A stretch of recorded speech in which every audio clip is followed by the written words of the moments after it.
to GymCastic, the #1 gymnastics podcast in the galaxy. I'm here with Spencer from the Balance Beam Situation, where you can find all the schedules and all the hilarious commentary. And this is our weekly college fantasy gymnastics update.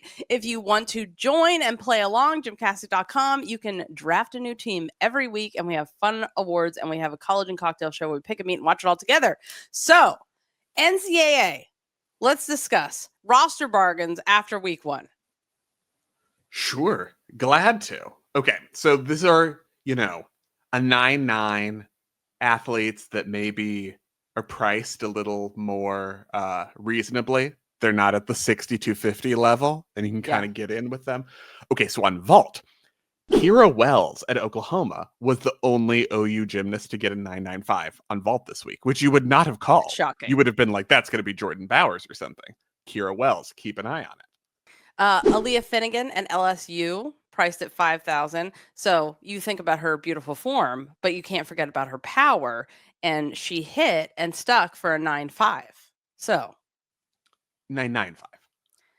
9.5 is a terrible. Oh my God. See, this is what happens. She hit vault and got a 9.95. Don't fix it. Yes. It was good. No, you got to keep the original. It's fun. It's funny. That's dyslexia in gymnastics is hilarious, you guys. Go ahead. Nikki Smith, she's on my team. Ooh, you have her? Mm-hmm. So you're ahead of the roster bargains, because she got 995 on vault this week as well. The third and final 995 on vault. We know Nikki Smith is great, and it's not like she's a cheap one at 5,000 in our fantasy league, but worth it if she's getting a 995. Also, Ashley Glynn at Utah. This was Elisa Mao, who did the commentary on their preview meet. This was her big talking point, that Ashley Glynn's been working really hard. She's going to get in more lineups this season for Utah. And she's a transfer from Temple, but she's been at Utah for this is her second season now. And she did compete vault every week last season. But she got 9.925 on vault this week and is adding more events to contribute to Utah. Maya Hooten, obviously, at Minnesota. 5,000. Yeah. You're going to have to max out your budget to get Maya on floor, but obviously you want Maya on floor. But for vault, you can get here at the 2-tier price point. So this week. Meaning for 5,000 and not 6,250, which is the top tier. Exactly. So this week, she would have rewarded you with a 9.9 if you've been smart enough to put her on vault, not just floor. Okay, moving on to bars. One of the Oregon State gymnasts we saw who broke through the battle lines of the scoring at the Oceanside meet was Jennifer McMillan on bars. I really like her. Last season, she was bars and beam specialist. This meet, she competed bars, but she got a 9.925 at the Oceanside meet. And that was like Maddie Williams, who is like, maybe the top 2 most elegant bars workers in the country, got a 9.95. But after that, Jennifer McMillan, 9.925. Great score for that meet. Hannah Horton of Missouri also. So only 6 gymnasts went over 9.9 on bars in the opening weekend. But most of them are like cost the maximum, and Hannah Horton does not, because you don't really think of her for bars. So she's at 4,000. That's a huge opportunity based on her first week score. Allison Fears at Oklahoma, so under the radar on bars. I've really enjoyed Allison watching. Fears actually is Arizona. Arizona Murder Piggies, mountains with snow, Arizona, not Arizona State, just so you know. Yeah. Javelinas. That should be their actual mascot, by the way, but it's not. What I meant was, obviously, that Allison Fears competes bars like she's in the Oklahoma lineup. Obviously. That's what everyone knows. Everyone knows that. And that's what I was thinking of. Hit the 9.9 mark, but just 4,000. So, most of the time, for most of the people this week, you had to have a 6,250 gymnast to get a 9.9. Allison Fears is at 4,000. Emily Morgan, the GymCastic bump, obviously. That's the full reason why she scored so well on bars, because she was so terrible at gymnastics before that. And then she came on the show and we were like, hi, Emily Morgan. She was like, oh my God, I'm amazing. So she's a senior, continuing to score extremely well. A really solid choice. I have her in my beam lineup right now, and she's staying there because it's just like, you got it with Emily.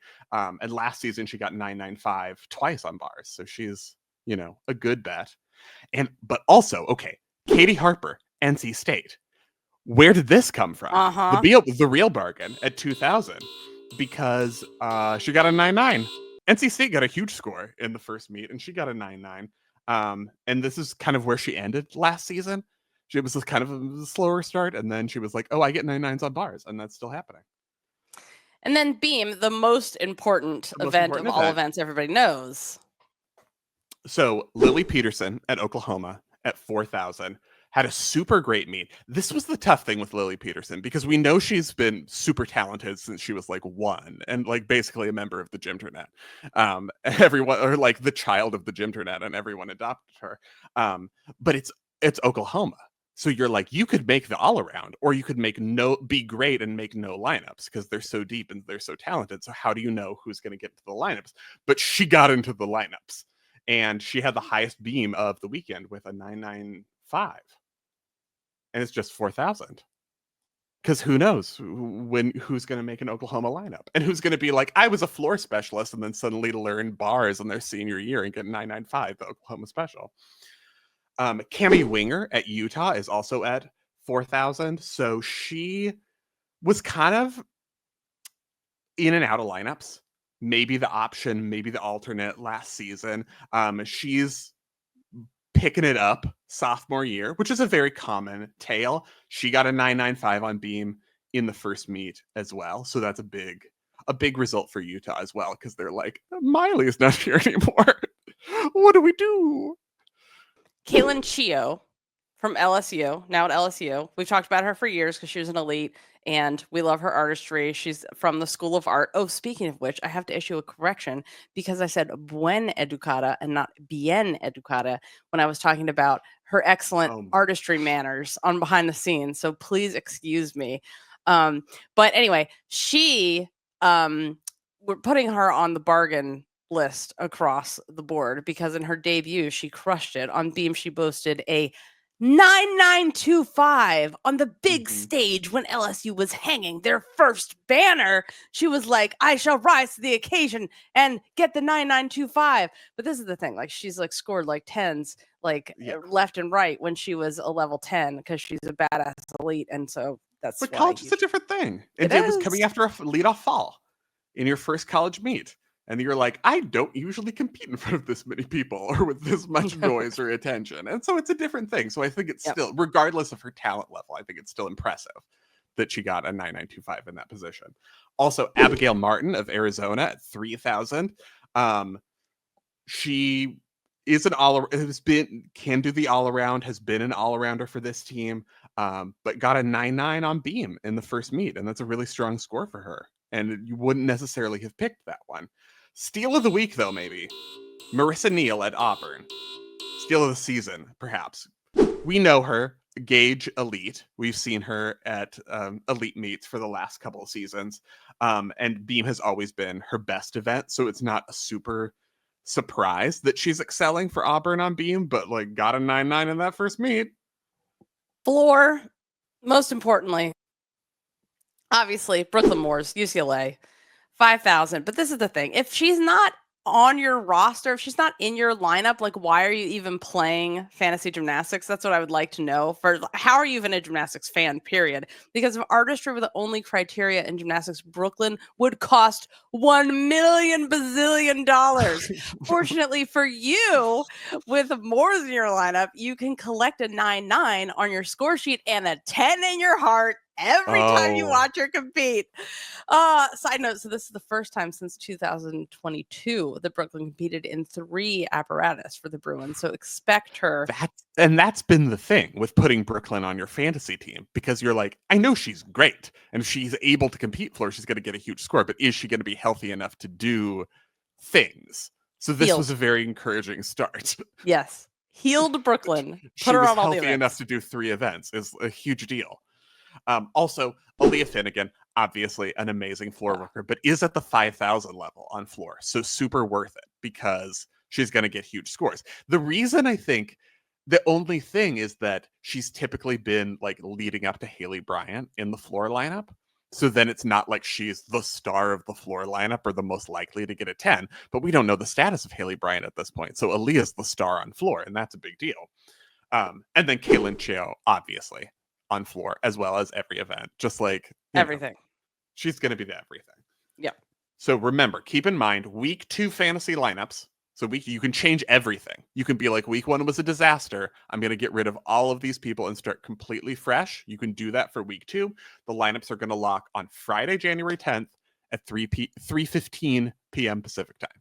Make sure to click the finish button when and you're if done. you don't want to make any changes, you don't have to. Like, your week 1 lineup can carry over. You don't have to create a new lineup. So if you forget, that's okay.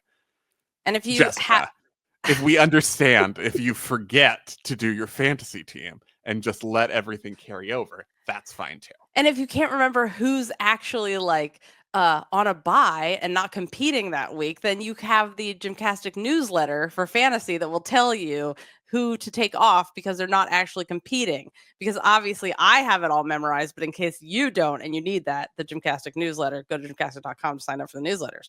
Price of a 10. Well, there weren't any 10s. So we got nothing. We have price none of of a 10 them. is $1 billion. What did you say about how much Brooklyn Moore should cost? $1 $1 quadrillion. Yeah, the price of a 10 was $1 quadrillion because we didn't have any. But we do have some stats. Which will help you choose. The most drafted player in the whole league, Audrey Davis's bars, because of Jessica's influence. Yelling Ukrainian bars anytime Audrey Davis touches anything. She's on 35.65% of rosters. And it's a maximum. Her routine costs the maximum, obviously, but it's worth it because she's going to get a 995 basically every time. Yep. Aaliyah Finnegan. Her beam was a close second. 32.28% of rosters, including mine, had Aaliyah Finnegan's beam routine. Also worth it. She got a 9925. And it's like maybe the only person who should be doing a back handspring layout, step out, seriously. Honestly. Maybe. Number 1 draftee on floor was Grace McCallum, who's in 30.08% of lineups. And Avery Neff, freshman, was the most rostered vaulter at 24.7%. She's going to get there. The score was a little low this week, but she's going to get there. Yeah. Week 2 buys and injuries. Haley Bryant, obviously, we talked about DiCello, and Annie Beard off the roster. So yeah.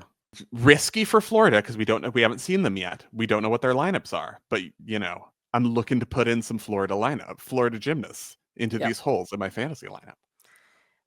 2 meets in 2 weeks. 2 meets in week 2. In week 2. So if a team competes twice, because teams will have 2 meet weekends, if they compete twice, we take the higher score of the 2 meets, and that's your score for that gymnast for that week. You're welcome. So Fisk and Rutgers are both competing twice this weekend.